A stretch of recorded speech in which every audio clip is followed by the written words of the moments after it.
If you find yourself in this contingent worth trap, consider substituting a pluralistic self-view. Here is how pluralism works. You are a person with hundreds of attributes that represent different strengths and levels of strength. All attributes can't be equally perfect. Work at accepting this pluralistic view, and you are on your way towards easing up on yourself and achieving more of what you desire. Let's look at Judy's procrastination-perfectionism situation and a cognitive incongruity intervention she used to change her contingent worth outlook.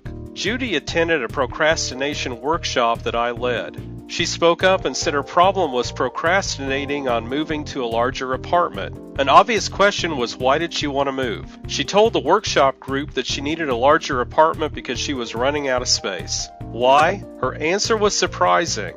Her apartment was filled with yellowing New York Times newspapers and magazines. She needed more space. How did she explain the collection? Judy wanted to date a highly intelligent man. She expected to find him at a sophisticated Manhattan cocktail party. Here is the rub. She convinced herself that if an intelligent man spoke to her about a New York Times editorial, she'd look like a fool if she hadn't read it. So she daily purchased the Times and stacked each new one on top of the others. Reading and understanding the editorials was her precondition to appear smart, which was her precondition for dating an intelligent Manhattan man. Anxious over the thought that she couldn't develop a perfect understanding of the editorials, she put off reading them until she could research the topics. Her preconditions were self-protective and diversionary and self-defeating. Judy's precondition for success in finding a mate was a red herring. But first things first. Before tackling her procrastination, we needed to rule out a hoarding compulsion. Several group members helped her start ditching her New York Times collection. Judy reported feeling better with less paper.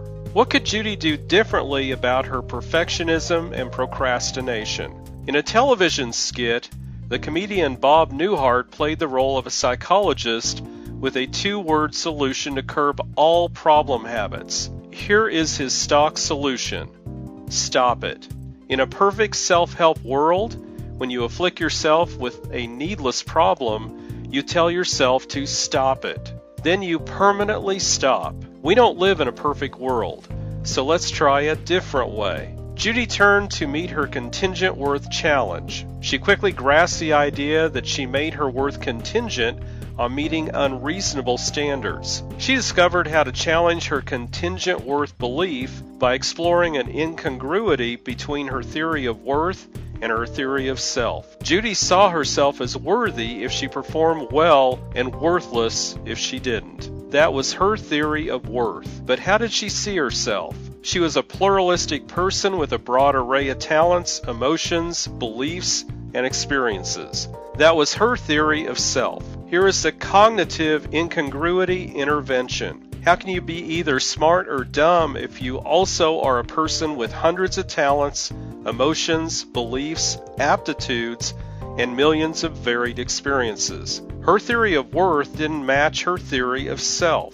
Judy left the workshop with a few good ideas on how to become less perfectionistic, and she soon stopped procrastinating on meeting attractive men.